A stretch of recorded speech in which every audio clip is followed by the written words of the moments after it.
fayyaa harka fuune kam jirtu kabajamtoota daawwattoota Gullallee Miidiyaa Network odeessaalee keenya kan guyyaa irraa qabannee jirra. Hanga xumura sagantaa kiyyaatti na faana turaan affeerraa kiyya.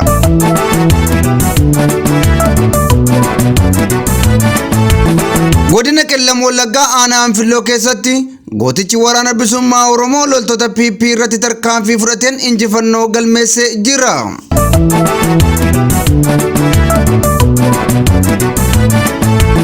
Godina Shawaa Lixaa aanaa Adaa Bargaatti erga waraanni bilisummaa Oromoo tarkaanfii barsiisaa loltoota mootummaa irratti fudhatee booda loltoonni mootummaa namoota nagaa qabuudhaan hidhaatti guuraa jiraachuu maddi keenya GMN itti hime. Wantoota qindeeffanneerraa isin biraan geenya.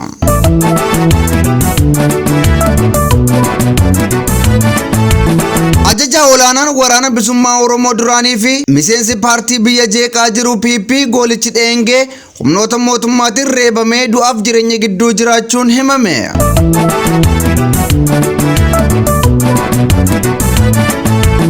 Waraanni bilisummaa Oromoo hawaasa Oromoo wajjin marii geggeessee jira. Kanas odeeffanneerraa waanta isin biraan geenyu ta'a.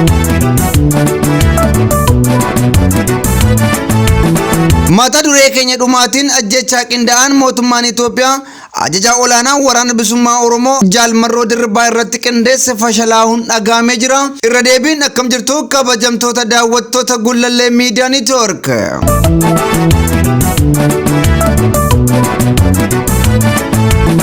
Godina Qellam Wallaggaa aanaa Anfilloo keessatti gootichi waraana bilisummaa Oromoo loltoota PP irratti tarkaanfii fudhateen injifannoo galmeessee jira. Waraanni bilisummaa Oromoo godina Qellam Wallaggaa aanaa Anfilloo keessa socho'u loltoota mootummaa sakatta'iinsaaf gara bosonaa imalaa turte irratti tarkaanfii fudhateen adabeeti jira. Godina Qellam Wallaggaa aanaa Anfilloo ganda Waabee Eebbaa fi Xooxxii bakka jedhamutti waraanni bilisummaa Oromoo loltoota mootummaa irratti tarkaanfii barsiisaa fudhateen du'aa fi madoon isaan adabeeti jira.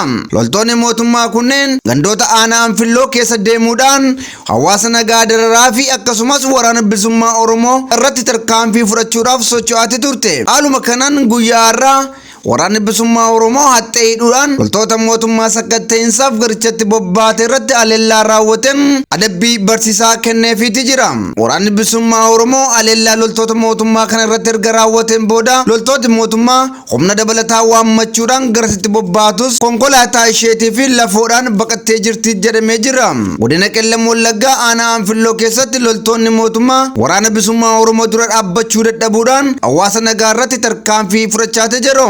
Godinichatti waraanni mootummaa yeroo garagaraatti waraana bilisummaa Oromoo sakattaan jechuudhaan hawaasa goyyomsuudhaan qindeessitee socho'aa turteetti. Haaluma kanaan guyyaa har'aa adabbiin barsiisaa ta'e sochiisee kanaaf kennameefii jira.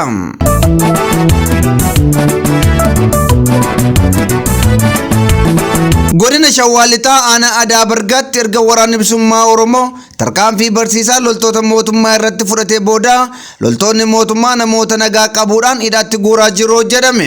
Maddi keenya naannicharraa Gullallee Miidiyaa Networkiif himetti waraanni bilisummaa Oromoo mooraa mana hidhaa cabsuudhaan gabaasee booda sirni PP dargaggoota mana hidhaatti guuraa jira jedheeti jira. Wal waraansa guyyaa kaleessaa Adaa Bargaatti taasifameen loltootni mootummaa hedduun kan adabaman hoggaa ta'u waraanni bilisummaa Oromoo immoo injifannoo gonfatee ture. Akkasumas hidhamtoota sirni mootummaa nama nyaataa kun mooraa hidhaa keessatti walitti guuruudhaan isaan ukkaamsee ture hidhaadhaa cabsee baasuudhaan hawaasa jireenya bal'aa akka jiraatu taasisee turuun isaanii yaadatama. Haaluma kanaan guyyaa har'aa waraanni mootummaa uummata nagaa doorsisaa fi dargaggoota mana hidhaatti guuraa jiraachuu odeeffannee jirra.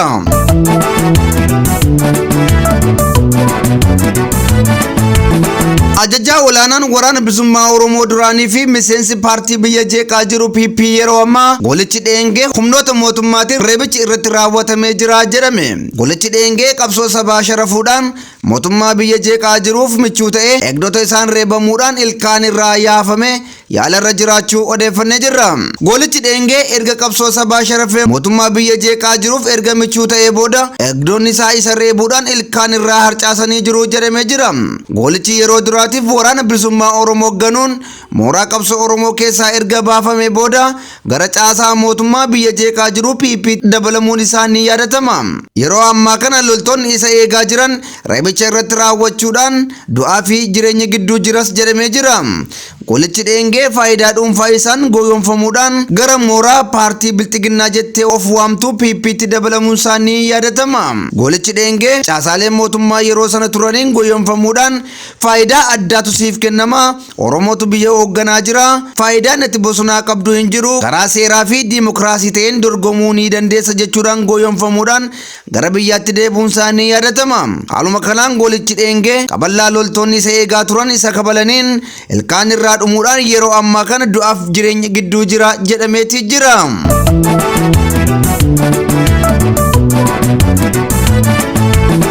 Waraanni bilisummaa Oromoo hawaasa waliin mari'atee jira. Waraanni bilisummaa Oromoo WBO'n erga diina uummata dararaa ture reebee ari'ateen booda hawaasa walitti qabuudhaan mariisisee jira. Waraanni bilisummaa Oromoo hawaasa isaatiif haasaa taasise keessatti nuti ilmaan keessanii waraana keessan hin sodaatina isintu nu hooggana jechuudhaan hawaasa isaa jajeetii jira. Waraanni bilisummaa Oromoo bakkeewwan diina irratti tarkaanfii fudhate hundumaa irratti hawaasa isaa wajjin marii kan taasisu ta'uun isaa ni yaadatama. Haaluma kanaan waraanni bilisummaa Oromoo hawaasa walitti qabee haala tasgabbii fi nageenya uummatichi keessa jiraachuu qabu erga itti himeen booda ilmaan keessan hin sodaatina nutu isiniif qabsa'a isin immoo hooggantoota keenya jechuudhaan hawaasa mariisiseeti jira. Waa hunda keenya isin uummata bal'aa kanatu nu ajaja. Jeneraala keenya isin kan nu ajaju ajajaa waraana kana uummata kana. Waraanni waraana uummataati. Waraana dhaabaati miti. Waraana nam tokkooti miti. Waraana uummata Oromooti. Wabii uummata Oromooti. Warte uummata Oromooti. Gaachana uummata Oromooti. Kanaaf ammoo waa irraa sodaatanii qabdanii ilmaan keessanii nama isiniif deemu jiru. Wante keessan ammoo kan jabeeffatu eenyudha? Wante kan jabeeffatu eenyu? Abbaadha jechuudha. Wante ganamaa galgala yoo xaxxaraddee qabaan tolchine eeboo si darbatamu sirra dhoowwuu danda'a. Yoo qabaan godhe fidoo eeboo dhoowwaaree wanteen qulqullina qabdi. Eeboo kan kee wante kan kee qulqulleeffadhu wante kan keetiif eeboo kan kee waraana bilisummaa Oromootu uummata Oromoo kana siidhaama jajjabaadhaa yaada yoo qabaattan gaafadhaa yaada yoo hin qabaanne nagaan nu gala gaafii yoo qabaattan gaafadhaa.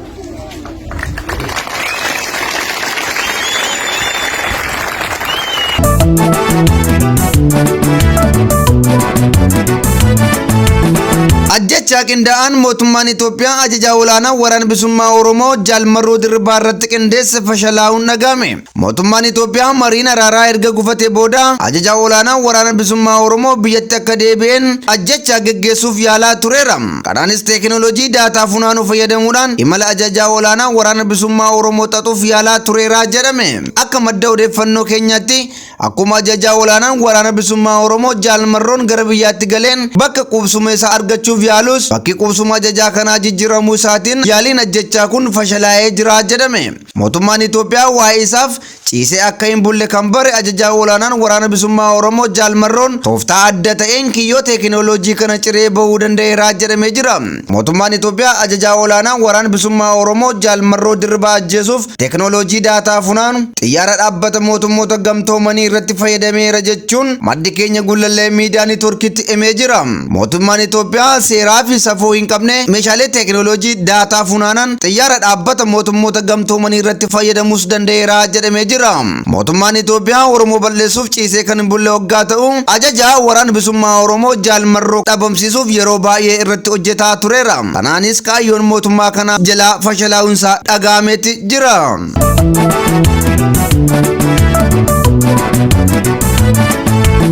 Ayyan kabajamtoota daawwattoota Gullallee miidiyaa neetwoorkii odeeffannoon kan guyyaa irraatiif qabanne kan hangasii ture qopheessee kan isin biraan ga'e Abbonnoo Waabeekooti. Qophiileen keenya yeroo hundumaa akka isin bira ga'aniif toora YouTube Gullallee miidiyaa neetwoorkii subscribe godhaa isiniin jenna. Waan daawwattaniif galatooma.